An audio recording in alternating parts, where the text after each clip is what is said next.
أعوذ بالله من الشيطان الرجيم. بسم الله الرحمن الرحيم. الحمد لله رب العالمين، ثم الصلاة والسلام على سيد الأنبياء والمرسلين أبي القاسم محمد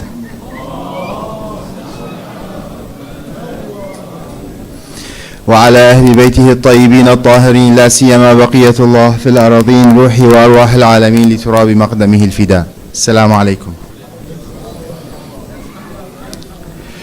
I would like to apologize that probably yesterday I took a bit longer. I do encourage you to let me know about the time, inshallah.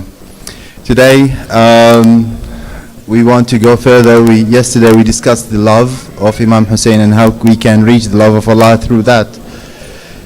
Now what's the after effect? Karbala has happened. What happened? What's the after effect? How our Imams try to culminate this event so we can get the benefit from it. As you know, the ziyarah that the Sayyid just recited, Ziyarat Warith, for example, it's by our Imams and it's very deep in meaning, and if we live the words, we will reach inshallah to where they want to take us. So in this ziyarah we start, Assalamu alayka ya warith Adam Safwatullah. So Assalamu alayk, the inheritor of Adam, the chosen by Allah. Salam for the inheritor of Nuh, the prophet of Allah. Salam for the inheritor of Ibrahim, the close to Allah. To the inheritor of Musa, who talks to Allah. Of Isa, the word of Allah. And salam ala, or the inheritor of Muhammad, the beloved of Allah. Then the salam on the inheritor of the commander of faithful, the close to Allah.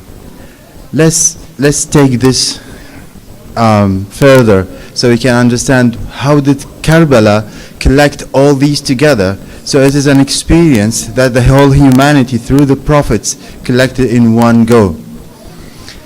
Assalamu alayka, the inheritor of Adam, the chosen by Allah. That's very important that Allah or the Imams talked about Adam as the chosen. And I want to ask you, chosen among who? Who else? Who was there? He is the first of a human. So Allah chose him among what? He chose him among all the creation. And I'll stop here and I'll take it further after we go with the prophets, because it's so important to talk about this Nabi, the Madloom Nabi, I would call him Adam. He is the leader of all of us. So what is the inheritor? Did he inherit wealth or body? The inheritor is he inherit the whole representation. So what did Adam represent? He inherited. What did Musa represent? He inherited. And that's where he wants us to go through this journey also. So Adam is the first leader, the first commander, because before him there was no commander. So what did he command? Inshallah we'll come to it. The second, Assalamu alayka, O inheritor of Nuh, the prophet of Allah. Strange, I mean, Adam was a prophet. After him there is a sheet, there is another prophet, but he called him in particular the prophet of Allah. What's specific about Adam? He is the first of Ulil Azm, the owner of determination. Let's think about determination. What does it mean? How do we apply it in our life? Nuh alayhi salam, for 900 years he had determination to cope. But he coped with what? With people laughing on him, with people ridiculing him. We always when we talk about Hassan and Hussein alayhim salam, we do the injustice for Hassan by saying that he is the Musalim, he is the one who trying to calm things down. And unfortunately this is not reality, because if you look at Imam Hussein alayhi salam, how long is his imamah? His imamah in total is 11 years. 10 years he's like Hassan. 10 years he didn't do anything. And he had only few months, what we call it, like Hussein. So it's the position, it's the taklif, it is the duty that put people in the position they took. And that's how Imam Hussein did what he did. So Ulil Azm, the determination. Imam Hussein alayhi salam, for 10 years, it was so hard to have this determination of holding yourself, not to jump out and shout, not to jump out and destroy the whole thing because you want to, because you feel that you have a duty for it. So this is very important to know our taklif, because this is in our life nowadays. It's very important. If you don't do your taklif, for example, very close example is what happened when Daesh came out. If the Iraqis did not take their taklif and come out and follow the call from their leaders, what would happen? It would have happened exactly what happened to Medina, because they didn't follow Imam Hussein. After 2 years, they wanted to protect themselves. Yazid killed 10,000 of them. They wanted to protect their wife. 1,000 of them were illegally pregnant. So it's very important to know our taklif, otherwise the result will be bad. So this is the determination of Nuh. Patience in holding what I should hold. And that made him what? The ark. The saving ark. And that's what made Hussein the saving ark, because he saved all the humanity after him. He saved Islam. So this is for the inheritance from Nuh. What did he inherit from Ibrahim, the close to Allah? Ibrahim was the first Imam, right? How did he become an Imam? Because he did something very important. He completed the words. وَإِذِ ابْتَلَى إِبْرَاهِيمُ رَبُّهُ بِكَلِمَاتٍ فَأَتَمَّهُنَّ. Allah has challenged Ibrahim with few words. You will find, well, what's difficult in that? But the words of Allah is actions. The words of Allah is His names. Allah has challenged him, and he stood out for the challenge by complete obedience to Allah. First in the fire, all of you know the story. He was so much submitting to Allah, and then he migrated with whole thing to Allah. It's like the migration of Hussein from Medina to Karbala, and the most important, he slaughtered his Ismail. What does it mean? Each one of us has Ismail. Each one of us love something, somebody. Some of us, when the challenge comes, we are happy to give ourselves, but we don't give the dear one. I don't want anybody to touch my son or my daughter or my wife or my father or my mother. The others, they are probably will give this, but they cannot give themselves. The others, they cannot give their money. Each one of us has something really hard to give. Ismail was so close to Ibrahim because he got him after 80 years of waiting. And then he gave him. All the Hujjaj knows, the whole Hajj is around this big story, the slaughter of Ismail. Each one of us has an Ismail. Let's see how can we slaughter him. And then the Salamu Alayka inheritor of Musa alayhi salam, who talks to Allah. That's another dimension. Musa is very interesting, because sometimes there's somebody who likes you or who loves you, and sometimes you love somebody. This one who loves you, he wants to just take more time to talk.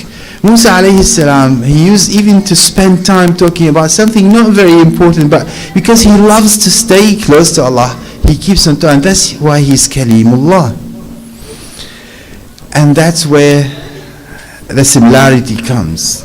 Imam Hussein, so Musa used to go to talk to Allah. Let's talk about Imam Hussein. This chapter, this part of his dua in Arafah again. He talks to Allah and he tells him, how can we try to find you? By following what in his existence and need you. Sometimes we talk about, look at the signs around you and you find Allah. Imam Hussein wants to put this the other way.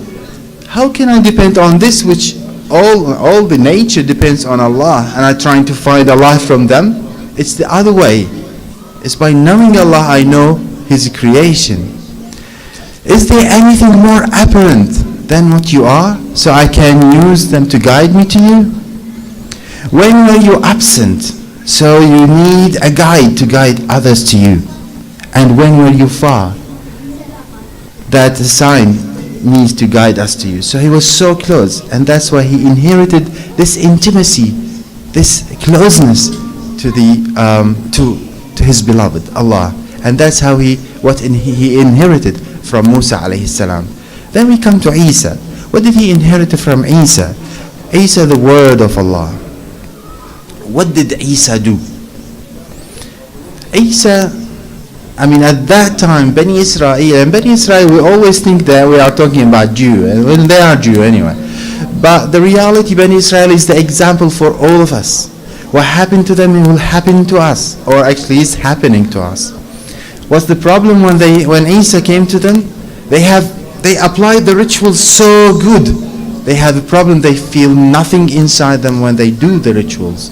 When we come to our actions, when we go to our meetings, when we go to our salah or hajj, do we feel the spirituality of it? Inshallah, most of us do, but that's what Isa came to resurrect, to bring about, to revive in them. And that's what Hussein did. Hussein minni wa ana min Hussein. Hussein is from me because he's my grandson, but the reality, my existence as Muhammad, not me, the Prophet sallallahu alaihi wasallam, his existence is his call to Allah, and this call would have been dead if there is no Hussein. So my existence is from Hussein alayhi salam. The other similarity that Isa alayhi salam, to revive the spirituality in people, he gave everything that he had, although he didn't have much. So he gave his life, and with that he revived people. Hussein, he gave everything. My Lord, this is acceptance of your decree. I'm giving myself, my family, my wealth, everything. I brought everything with me to give it to you. All what's called Ismail for me. A patient during your test. وَصَبْرًا عَلَى بَلَائِكَ. No one to be worshipped but you. So he gave everything. What other similarity? They are both from the best of mothers. Sayyidatun Nisa al-Alamin Maryam and Sayyidatun Nisa al-Alamin holistically Fatima salawatullahi alayha salawat.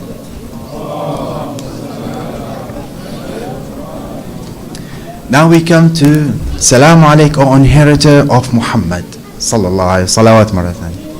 Allahumma salli ala Muhammad ali Muhammad. The beloved.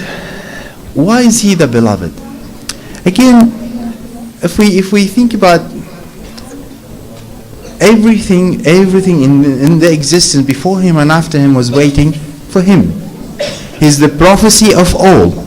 He's the prayer of Ibrahim, the prophecy of Musa, the song of David, and the good news of Isa alayhi salam.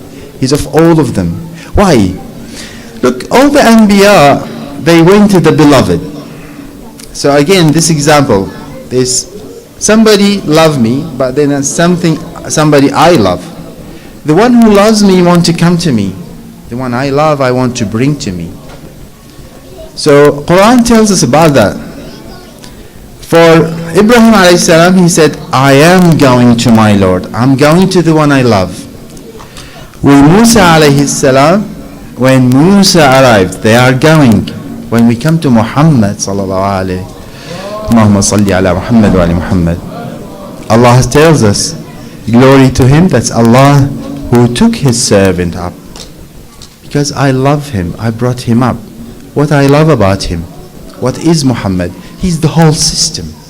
He's the whole system that Allah put. When we talk about system, at least what we understand from it is the fiqh. He applied all the rules. He applied all the rules that Allah put to get us up. And that's why he loved him. That's why he made him the way of love to Allah. If you want to Allah to love you, follow me. That's what the Quran says. Follow Muhammad, you will reach him. That's why he loved him. And that's where Hussein is. Then Assalamu alayka, O inheritor of the command of faithful. The commander of faithful, Imam Ali alayhi salam.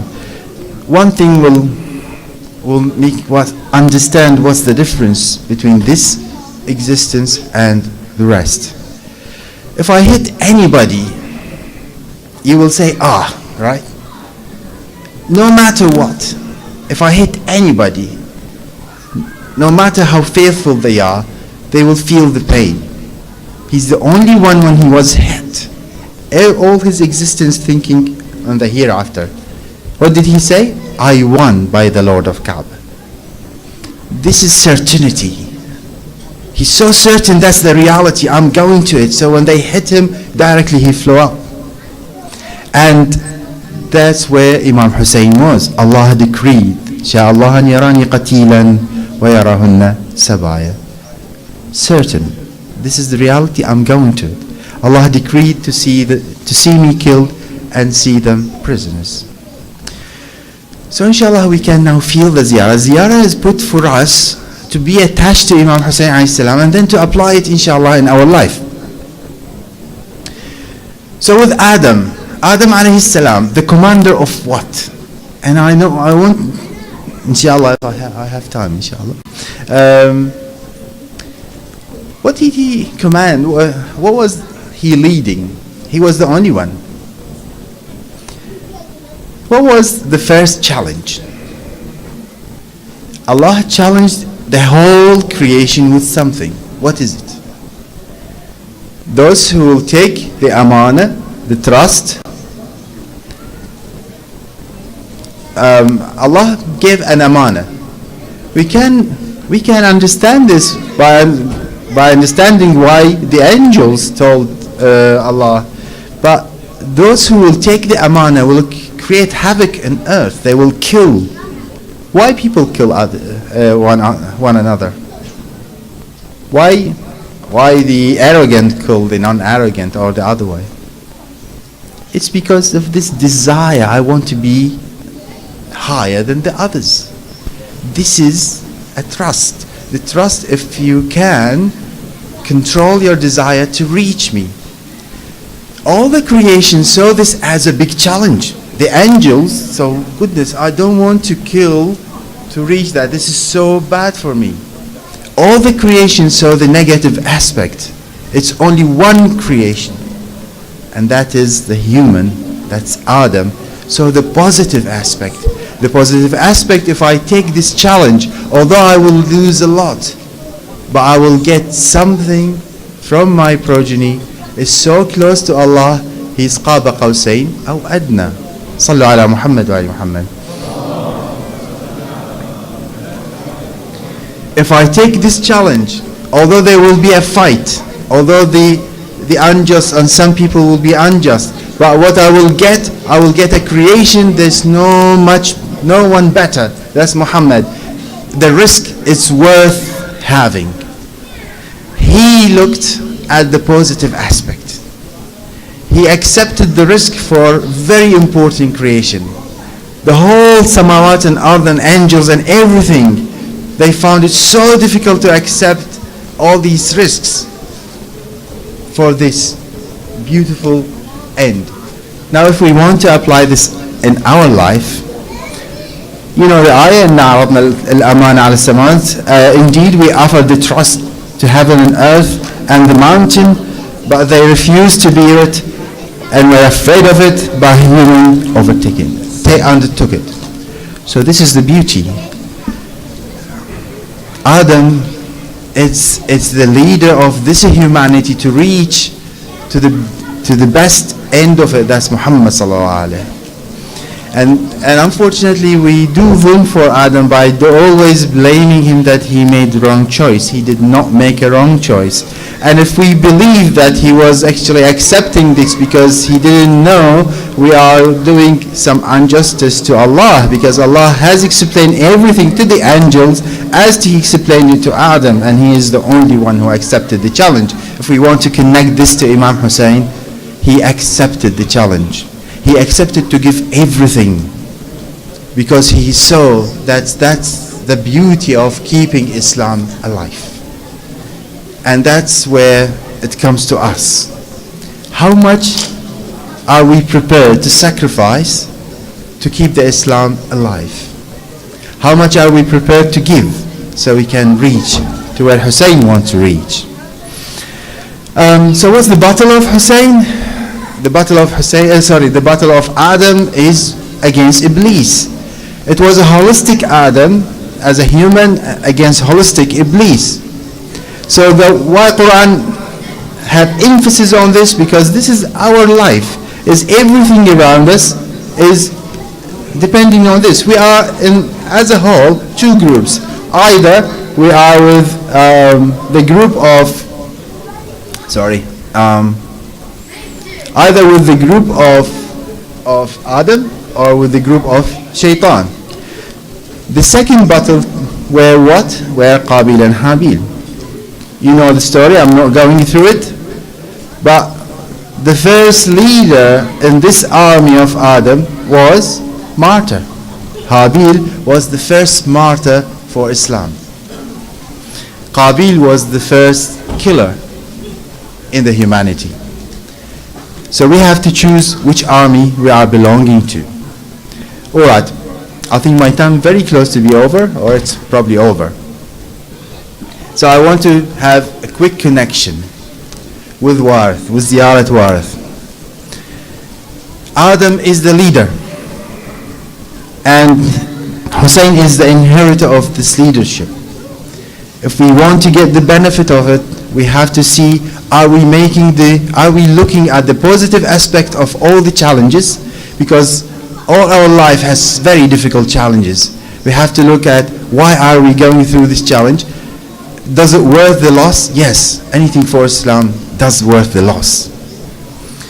For with Nuh is patience. Do we have patience? When we do something for Allah and then everybody blame us and ridicule our work, do we feel sad? Yes, we do. Why? Because we are probably not doing it for Allah, doing it for ourselves. So we need to accept this role that we are doing everything for Him, even if we are not getting the reward in this life. With Ibrahim, are we ready? Are we ready to sacrifice our Ismail?